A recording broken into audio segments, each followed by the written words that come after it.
Booyaka, booyaka! Bo.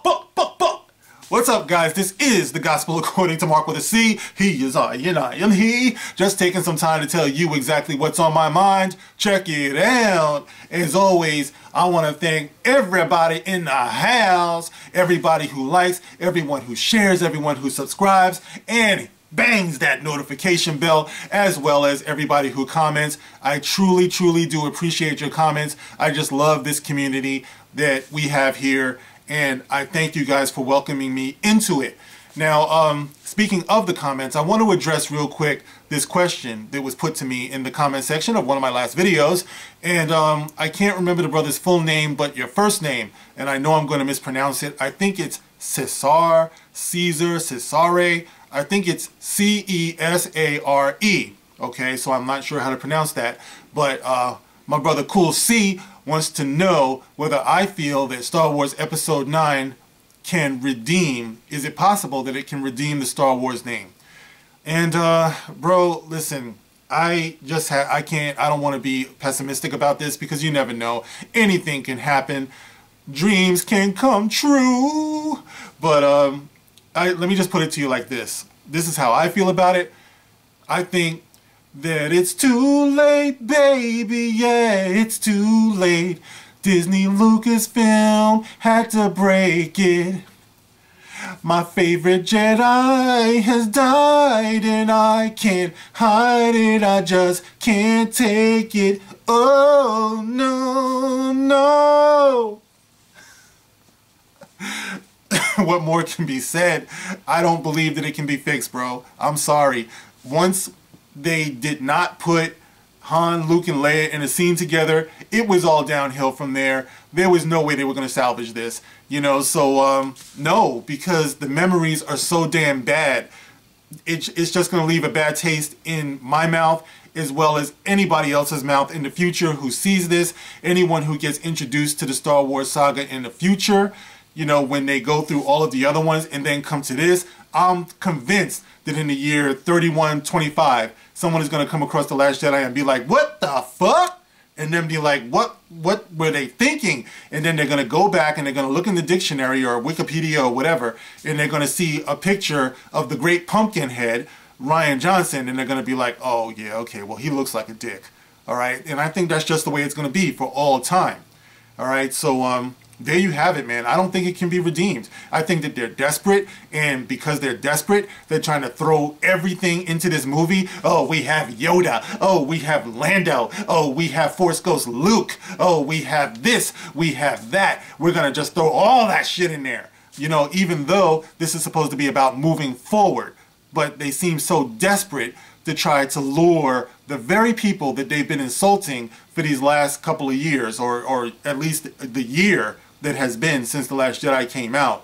They've been insulting us so fucking bad, and now they think that they're going to do this. Alright, which leads us to this story, and I know a lot of you have heard about it. I heard EVS talking about it. I think I heard John Talk Star Wars talking about it. I'm pretty sure SC talked about it. And, you know, I just want to comment on this, alright? And this, I read, earlier today, and this is on CBR.com, and it says, Star Wars Episode 9, reportedly a course correction for Lucasfilm. Star Wars Episode 9, reportedly a course correction for Lucasfilm. A course correction, huh? Alright, now all of you haters out there who have been dumping on the fandom, take notes, okay? Take notes with all due respect. When I say haters, I mean you've hated us. That's all I mean, okay? By L.D. Nolan. And it goes on to say, a new report indicates that Lucasfilm hopes Star Wars Episode 9 will put the franchise back on the right track after a disappointing box office haul for Solo, a Star Wars story. No, stop blaming Solo, a Star Wars story. It's not Solo, a Star Wars story's fault. It's not Ron Howard's fault. You have to go back further. Okay, the disenchantment started before Solo. Okay, it started, from what I can tell, okay, it started with what fucking balloon head Rian Johnson did, number one. But then, if you guys remember, things were actually starting to calm down just a bit, where people were just like, okay, The Last Jedi was just a fucking shit pile of a movie. But then, if you recall, Jar Jar Abrams had to make that statement about Star Wars fans being intimidated by women, you know, and then when he said that, it started the avalanche of negative articles and all that stuff of people just dumping on the fandom. And that gave birth to a lot of us that's on YouTube as you see us today, okay? Because we had to defend ourselves as fans, all right? We are the same fans that have been there for the last 20, 30, well, you can even start with 10 or 15. Well, even less than that, because my son was a fan before The Last Jedi. So, you know, we're the same fans that have always been, but all of a sudden, we were turned into toxic, bigot, sexist, all types of stuff. You know, so that's kind of what gave birth to that. Once Jar Jar Abrams said what he said, it was war, and it's been war ever since. All right, so it has nothing to do with Solo, a Star Wars story. Unfortunately, Solo, a Star Wars story was just a casualty of the greater war. So moving on.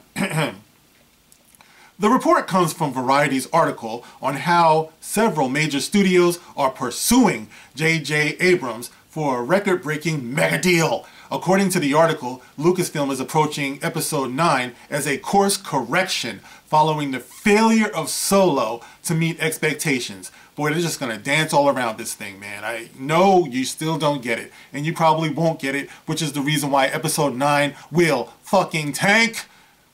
Solo only earned a little over $392 million worldwide upon its release in May. The film is currently the least successful in the history of the Star Wars franchise and may have lost Disney over $50 million. Alden Ehrenreich, the actor who plays Solo in the film, is signed on for 3 films with Disney.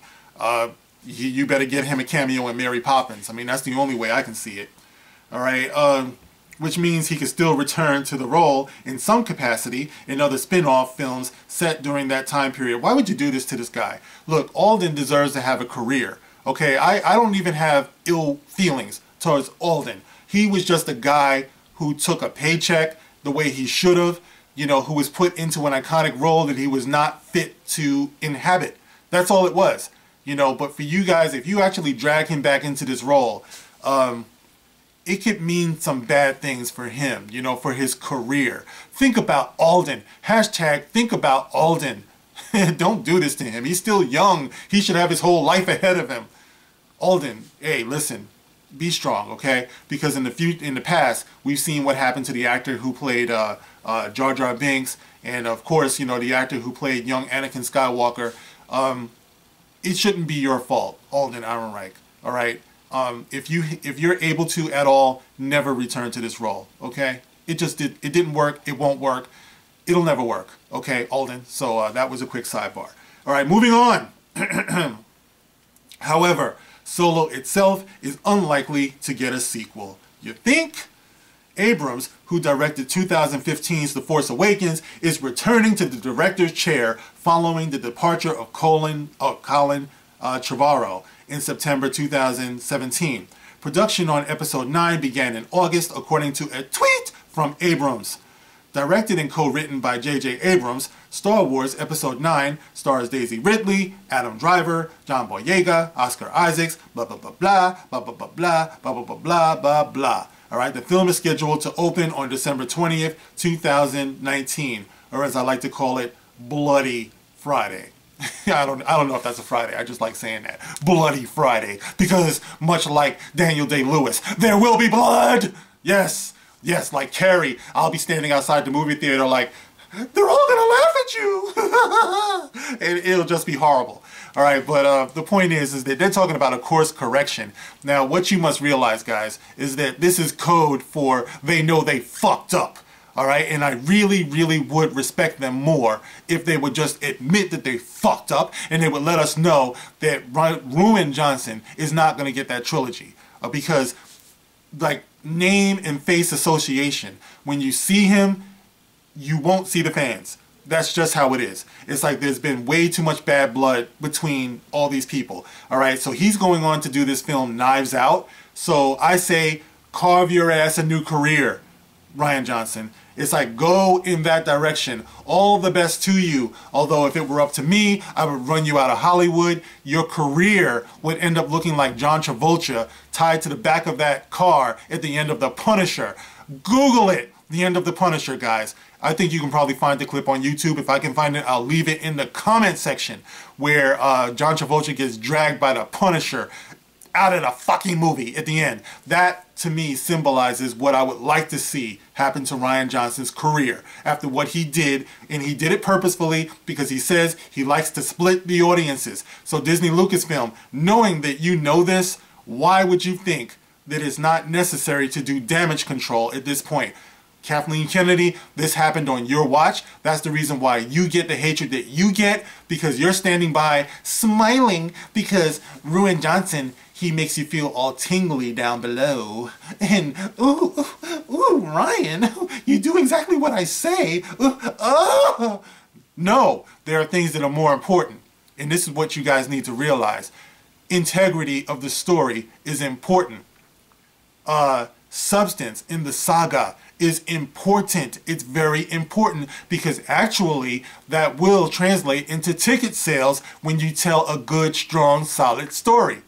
So if you want to talk about course correction, it's really not that difficult. All you have to do is set your mind to it and come up with something that the fans will love. The fans will enjoy. Something epic. You need to get rid of these fucking hacks. You need to get rid of the wannabe Steven Spielberg over here, you know, with delusions of grandeur, you know, and you need to get rid of the wannabe broke down Quentin Tarantino, pumpkinhead, roundhead Rian Johnson over here, and get people into Star Wars who know and love Star Wars. It's not that hard to do. I don't care if it's a bunch of white guys. I don't care if it's a bunch of black guys. I don't care if it's a bunch of women. I don't care if it's a bunch of hounds. I don't care. Just as long as it's somebody who knows what the hell they're doing. And you will see the difference. And that, my friends, is the recipe for success. There's your course correction. Alright guys, so anyway, that's what I thought about that. Disney, kiss my ass. Anyway, Lucasfilm, I should say. Oh, that was so unnecessary. But anyway, guys, this is The Gospel According to Mark with a C. Let me know how you feel about it in the comment section. I'll catch you on the next one. Rock on, yo!